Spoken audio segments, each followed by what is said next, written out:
Can you hear me? Testing. Hello.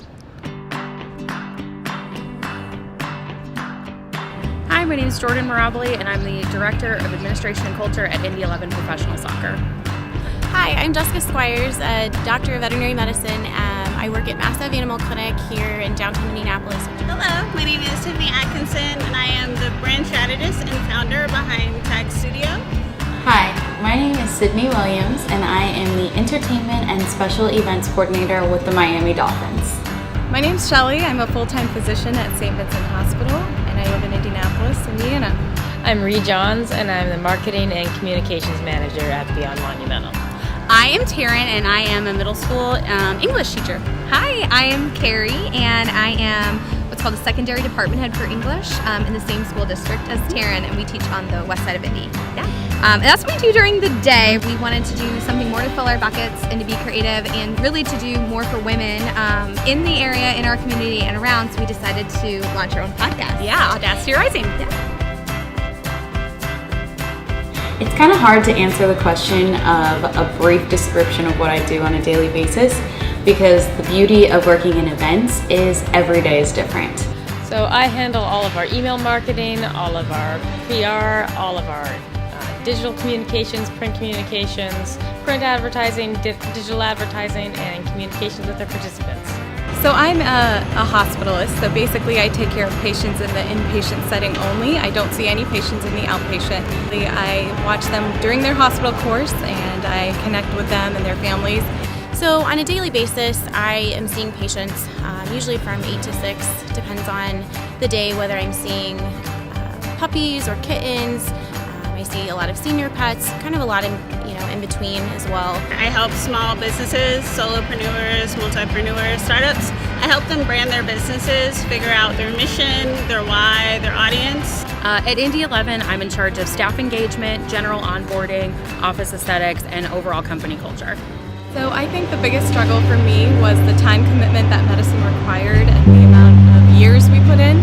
There's so many times where you're going to miss out on family events and vacations, and it's really easy to fixate on those things. But in the long run, in 10 years from now, you're not going to remember those things, and you're going to be making changes in someone's lives. I think for me, one of the biggest struggles would be really finding that work-life balance.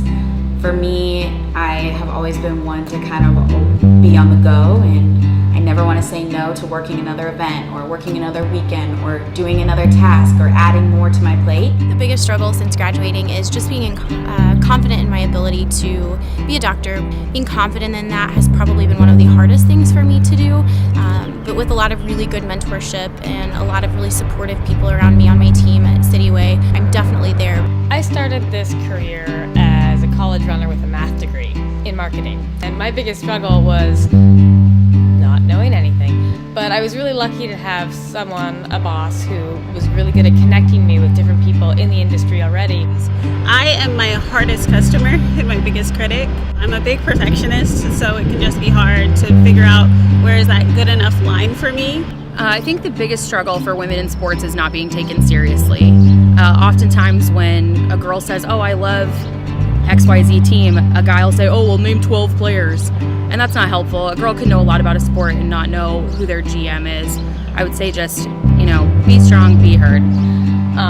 The most rewarding thing to me is watching the end of a marathon, where the whole event comes together and you see all of these people who didn't think they could do it, who didn't think they could go that distance, and as they come in crossing the finish line, near the back of the pack, they are the happiest people because they're doing something that they didn't know they could do.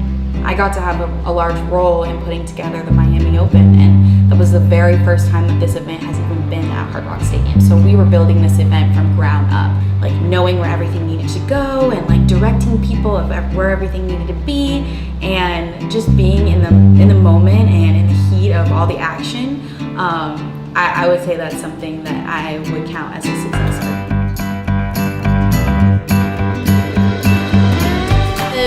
The biggest success I've had professionally since getting out of school, I think, is working with my boss, Kurt Phillip, to develop a student representative at Purdue's College of Veterinary Medicine, talking about finding a job, finding mentorship, professional courtesy, just some kind of general topics that they don't get a lot of education on in vet school. And I think that was probably my biggest success.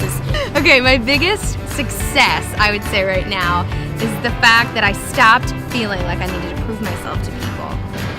So my biggest success, I would say, is actually going forth and starting my business. I did it about a year out of college, which was just scary all in of itself to not have a lot of experience working in the industry, to be like, I'm going to step out on my own, I'm going to do my own thing, and I'm just going to try to help people. My proudest professional moment was at the age of 26 being promoted to a director and sitting on a senior management team.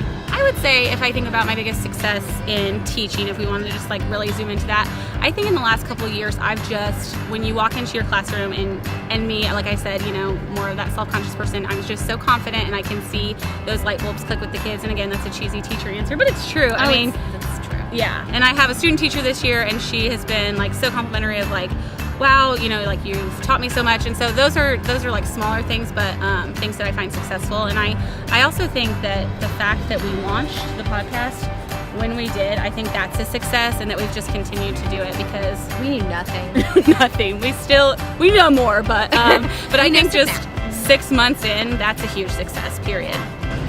So I would say the thing that helped me the most is finding mentors and finding them early on when you're interested in medicine or nursing, any of the healthcares really. I created Indy Women in Healthcare with a couple of other ladies as well to kind of bring our community closer and have people you can connect with instantly through Instagram, emails, and we've already connected like hundreds of women in this community, in the same industry, and it's just been awesome to see us come together. No matter how much experience you have, no matter how long you've been in a job, whether you're just out of college or if you've been in a position for 10, 15 years, there are still ways you can learn and people you can learn from.